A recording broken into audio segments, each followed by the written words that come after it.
দশম শ্রেণীর সকল স্টুডেন্টকে অনলাইন ক্লাসে স্বাগত জানাই। আজকে আমরা ভারতের অর্থনৈতিক পরিবেশের মধ্যে শিল্প চ্যাপ্টারটা আলোচনা করব। ভালো করে শুনবে। কৃষি বা এগ্রিকালচার পার্টটা আমাদের আলোচনা হয়ে গেছিল। তাহলে প্রথমে আমাদের জানতে হবে শিল্প কাকে বলে, হোয়াট ইজ ইন্ডাস্ট্রি। শিল্পকে আমরা দ্বিতীয় স্তরের অর্থনৈতিক ক্রিয়াকলাপ বা সেকেন্ডারি ইকোনমিক অ্যাক্টিভিটি হিসেবে ধরে থাকি। কৃষিকে যেমন ধরেছিলাম প্রাথমিক অর্থনৈতিক ক্রিয়াকলাপ, তাহলে শিল্প কাকে বলে বলছে প্রাথমিক উৎপাদন দ্বারা যখন কোনো দ্রব্যকে আমরা আহরণ করে তাকে গৌণ উৎপাদন বা সেকেন্ডারি প্রোডাক্টে পরিণত করি তাকে বলে শিল্প বা শ্রমশিল্প। কথাটা মানে বোঝা গেল? ধরো খনি থেকে যখন আমরা আকরিক লৌহটা উত্তোলন করি, সে আকরিক লৌহটা হচ্ছে প্রাথমিক উৎপাদন, বোঝা গেল? ফলে সে আকরিক লৌহকে যখন উত্তোলন করে আমরা ব্লাস্ট ফার্নেসে কোক কয়লা ও চুনাপাথরের সাথে মিশিয়ে ছাঁচের গেড়ে পিগ আয়রন তৈরি করলাম, তখন তার সাথে আমরা manganese, tungsten, nickel, chromium, vanadium, molybdenum মিশিয়ে ধাতবে ইস্পাত তৈরি করলাম। তাহলে এই যে আকরিক লৌহ থেকে ইস্পাতে পরিণত হওয়া, এই যে প্রাথমিক উৎপাদন থেকে গৌণ উৎপাদনে পরিণত হওয়া, একে বলে শিল্প বা শ্রমশিল্প। এটা সংজ্ঞাটা বইয়ে দেওয়া নেই, এটা ভালো করে শুনবে। তো আমরা এই অধ্যায়ে যেটা মূল আলোচনার বিষয় সেটা হচ্ছে একটা শিল্প কোথায় স্থাপিত হবে। সেই শিল্প স্থাপনের জন্য কিছু প্রাকৃতিক কারণ এবং কিছু অর্থনৈতিক কারণ এর জন্য দায়বদ্ধ। আমরা এই অধ্যায়ে সেই কারণগুলোকে একটু হাইলাইট করবো। এই নিয়ে অনেক তত্ত্ব আছে, যেমন তোমরা পড়বে আলফ্রেড ওয়েবারের শিল্প স্থানিকতা ন্যূনতম ব্যয় তত্ত্ব। একটা শিল্প কোথায় স্থাপিত হবে যেখানে তার পরিবহন ব্যয়টা কম, এগুলো আমরা আলোচনা করব। তাহলে প্রথমে প্রাকৃতিক কারণগুলো দেখি। প্রথম যেটা গুরুত্বপূর্ণ পয়েন্ট, এক নম্বর কাঁচামাল বা র মেটেরিয়াল। এটা শিল্প স্থাপনের সবচেয়ে গুরুত্বপূর্ণ এবং প্রাথমিক উৎপাদন। একটা কথা বলা হয় যে কাঁচামালের প্রকৃতির উপর নাকি শিল্পের অবস্থান নির্ভর করে।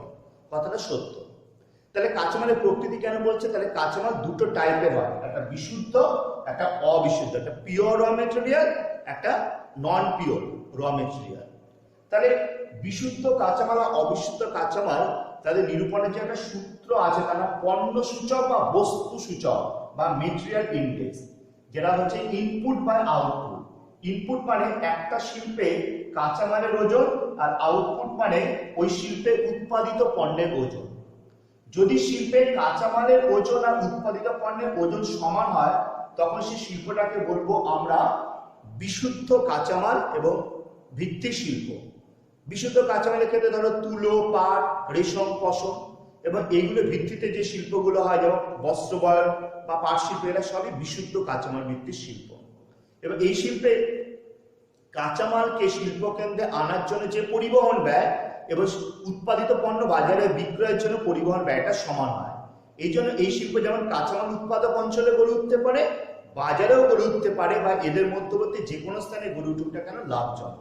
এবং এই শিল্পকে আমরা বলি অস্থায়ী শিল্প বা শিকড় আলগা শিল্প বা ফুট লুজ ইন্ডাস্ট্রি, মনে থাকবে। আর অবিশুদ্ধ কাঁচামাল কাকে বলবো? যে শিল্পে কাঁচামালের ওজন এবং তার থেকে উৎপাদিত পণ্যের ওজন কম হয়, বোঝা গেল? অর্থাৎ ধরো যদি লৌহ ইস্পাত শিল্পে দেখো, তোমার আকরিক লোহা, ম্যাঙ্গানিজ, টাংস্টেন, নিকেল, ক্রোমিয়াম সব মিলে আমি যদি 4.5 টন আমি ইনপুট দিই, আমি 1 টন ইস্পাত পাবো। তাহলে বস্তু সূচক কত? 4.5। এটা 1-এর বেশি, গ্রেটার দ্যান 1, তাহলে অবিশুদ্ধ কাঁচামাল। তাই লৌহ ইস্পাত বলো, তামা বলো, অ্যালুমিনিয়াম বলো, হ্যাঁ, এগুলো হচ্ছে সব ধরনের অবিশুদ্ধ কাঁচামাল। এবং এগুলোকে ভিত্তি করে লৌহ ইস্পাত শিল্প, অ্যালুমিনিয়াম শিল্প, এগুলোকে সব আমরা অবিশুদ্ধ কাঁচামাল ভিত্তিক শিল্প বা স্থানু শিল্প আমরা হিসাবে ধরি।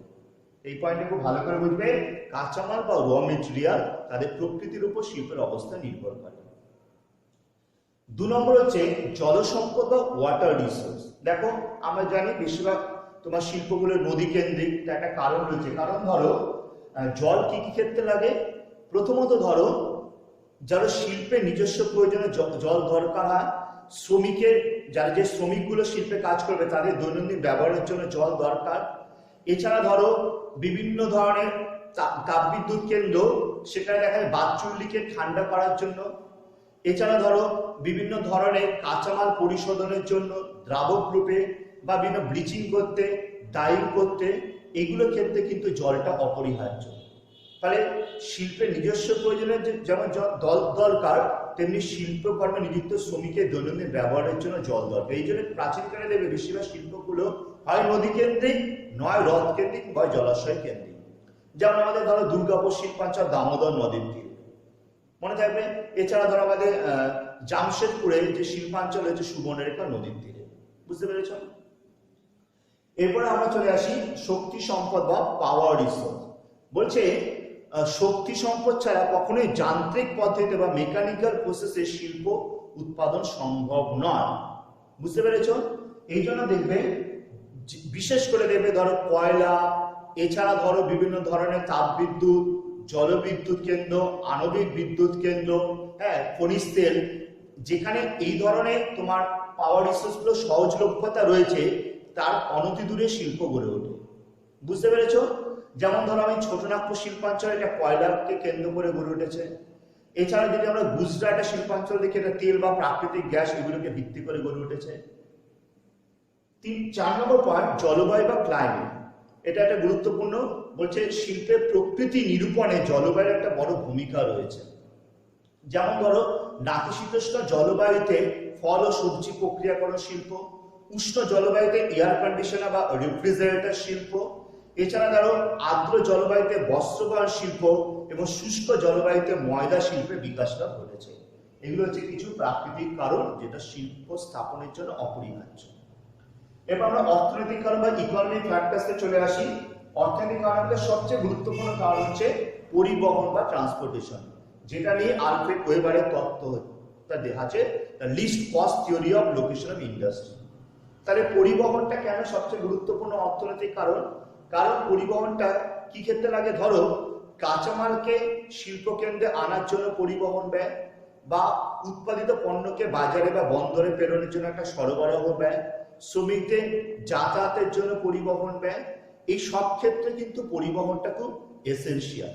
এই জন্য দেখবে পরিবহন ব্যয়টা যদি কম হয় তাহলে কিন্তু শিল্পটা অনেক সস্তা হয়, মানে উৎপাদিত পণ্যের দামটা অনেকটা কম হয়। এই জন্য পেট্রোল বা ডিজেলের দাম বাড়লে কোনো পণ্যের বা দ্রব্যের দাম বাড়ে। বুঝতে পেরেছো? তাই এই প্রসঙ্গে আলফ্রেড ওয়েবার তার তত্ত্বে বলেছিল একটা শিল্প সেখানে স্থাপিত হবে যেখানে তার পরিবহন ব্যয়টা সবচেয়ে মিনিমাম হবে। বুঝতে পেরেছো? এই জন্য দেখবে যদি আমরা দেখি যে অবিশুদ্ধ কাঁচামাল ভিত্তিক শিল্প, বিশেষ করে লৌহ ইস্পাত বলো, হ্যাঁ, বা অন্যান্য ধাতু নিষ্কাশন শিল্পগুলো, লৌহ ইস্পাত শিল্প হয় কয়লা যেখানে পাওয়া যায় তার কাছে গড়ে উঠবে, নয় আকরিক লোহা যেখানে পাওয়া যায় তার কাছে গড়ে উঠবে। তার কারণ হচ্ছে কয়লাকে বা আকরিক লোহাকে অন্যত্র পরিবহন করতে গেলে অনেক বেশি কস্টিং পড়ছে, ব্যয়টা অনেক বেশি পড়ে। এই জন্য রানীগঞ্জ কয়লা খনির কাছে আমাদের দুর্গাপুর শিল্পাঞ্চল, বা ঝরিয়া কয়লা খনির কাছে আমাদের টাটা আয়রন স্টিল কোম্পানি। বুঝতে পেরেছো? এরপর শ্রমিক দেখো, শ্রমিক সংগঠন মানে শিল্প সংগঠনের জন্য সবচেয়ে গুরুত্বপূর্ণ হাতিয়ার হচ্ছে শ্রমিক। তাহলে শ্রমিকটা কেন দরকার? বিশেষ করে ধরো যেগুলো শ্রমনিবিশ শিল্প, যে লেবার ইন্টেন্সিভ, যেমন ধরো আমাদের লৌহ ইস্পাত শিল্প, চর্ম শিল্প, ধাতু শিল্প, এছাড়া চা শিল্প, এই শিল্পে প্রচুর লেবার দরকার হয়। ইঞ্জিনিয়ারিং শিল্প, রাসায়নিক শিল্প, ফলে এই শিল্পগুলো শ্রমিকের সহজলভ্যতার উপর নির্ভর করে। তাই যেখানে জনবহুল যে অঞ্চল সেখানে ভারী শিল্পের বিকাশ ঘটেছে। এছাড়া ধরো তথ্য প্রযুক্তি শিল্পের জন্য উন্নত মেধা সম্পন্ন সুদক্ষ শ্রমিকের প্রয়োজন। বুঝতে পেরেছো? এবং ভারতে দেখবে আজকে বিভিন্ন ধরনের রেডিমেড গার্মেন্ট এই ডেভেলপমেন্টটা হয়েছে এখানকার বিভিন্ন সুলভ শ্রমিকের প্রাচুর্যের জন্য। এরপরে হচ্ছে বাজার। দেখো একটা শিল্প শুধু স্থাপন করলে হয় না, দেখতে হবে তার চাহিদা বা বাজার আছে কিনা। বুঝতে পেরেছো? তাহলে সেই বাজারটা নির্ভর করবে সেখানকার অর্থনীতির উপর, মানুষের ক্রয় ক্ষমতার উপর। তাই বলছে একটা শিল্পের জন্য বাজারটা খুব অপরিহার্য। যেমন ধরো যদি কাঁচামালটা বিশুদ্ধ প্রকৃতির হয় তাহলে তারা মূলত বাজার কেন্দ্রিক হয়। বুঝতে পেরেছো? কারণ কাঁচামালের ওজন আর উৎপাদিত পণ্যের ওজন সমান। সেই হিসাবে যদি আমরা ছোটনাগপুর আমাদের হুগলি শিল্পাঞ্চলে দেখো না, বস্ত্র শিল্প, তারা বাজার কেন্দ্রিক। বুঝতে পেরেছো? বা গুজরাটে আমরা দেখতে পাই যে কার্পা বস্ত্রবয়ন শিল্প প্রথমে দিকে তারা কাঁচামাল কেন্দ্রিক ছিল, পরে তারা বাজার কেন্দ্রিক হয়। এছাড়া ধরো কাঁচামাল বা পণ্যের প্রকৃতির উপর, ধরো যদি কাঁচামালটা ক্ষণভঙ্গুর প্রকৃতির হয়, যেমন কাঁচ বা চীনামাটি শিল্প, সেটা বাজারে নিকটে গড়ে ওঠে, একটা রিস্ক ফ্যাক্টর কাজ করে। মানে দূরে যদি শিল্পটা স্থাপন হয় তাহলে অনেক কাজটা ভেঙে যেতে পারে বা চীনামাটি ভেঙে যেতে পারে। বুঝতে পেরেছ? এছাড়া যদি কোনো পচনশীল বা পেরিশেবল প্রোডাক্ট হয়, হ্যাঁ, যেমন ধরো মাছ, ফল, ফুল, দুগ্ধ বা ডেয়ারি বা বেকারি প্রোডাক্ট, বা এইগুলো তোমার বাজারে নিকটে গড়ে ওঠে, কারণ এগুলো পেরিশেবল প্রোডাক্ট, পচে যেতে পারে, তো এগুলোকে ডেইলি মার্কেটে পাঠাতে হয়।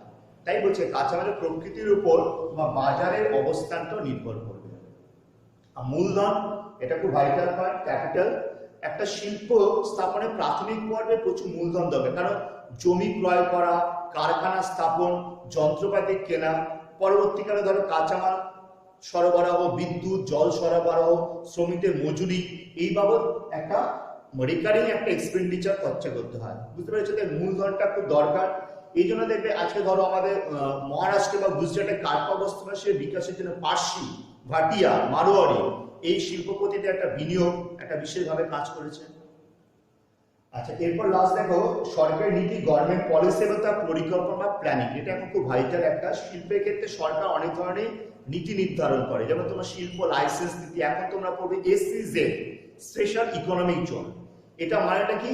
এই যে বিশেষ অর্থনৈতিক অঞ্চলের জন্য সরকার কিছু সুযোগ সুবিধা দেয়, অর্থাৎ এখানে তারা বিভিন্ন ধরনের শিল্পপতি গোষ্ঠীকে তাদের ইনভাইট করছে, আপনারা এখানে বিনিয়োগ করুন। তাদের জন্য হয়তো অনেক শুল্ক ছাড় দিচ্ছে। তাহলে এই যে শিল্পের ক্ষেত্রে শুল্ক ছাড়, মাসুল সমীকরণ নীতি, এছাড়া ধরো তোমার পরিকাঠামো উন্নয়ন, বাণিজ্য, এই ক্ষেত্রে অনেক ক্ষেত্রে দেখা যায় সরকারি কিছু পলিসি খুব ভাইটাল। এই জন্য দেখবে 1991 সালে ভারতে এই শিল্পনীতি ঘোষণা করা হয়। বর্তমানে আমাদের সরকার উদার শিল্পনীতি তিনি নিয়েছেন। এর ফলে কি হচ্ছে, বিভিন্ন বেসরকারি গোষ্ঠীকে ইনভাইট করছে, আমরা এখানে জমি দেবো, তোমরা এখানে বিনিয়োগ করো।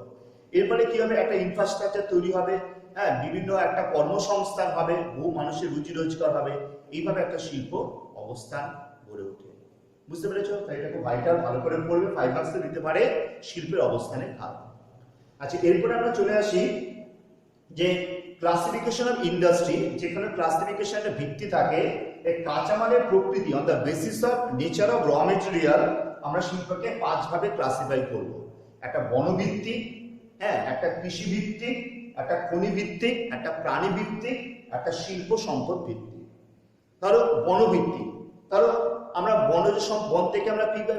বন থেকে আমরা বিভিন্ন শক্ত নরম কাঠ পাই, এছাড়া রবার, এছাড়া বাঁশ, বেত, এগুলোকে ভিত্তি করে আমরা কাগজ শিল্প, রবার শিল্প, প্লাইউড শিল্প, আসবাবপত্র নির্মাণ, মধু, লাক্ষা, এরকম ছোট ছোট কুটির শিল্পের বিকাশ ঘটে।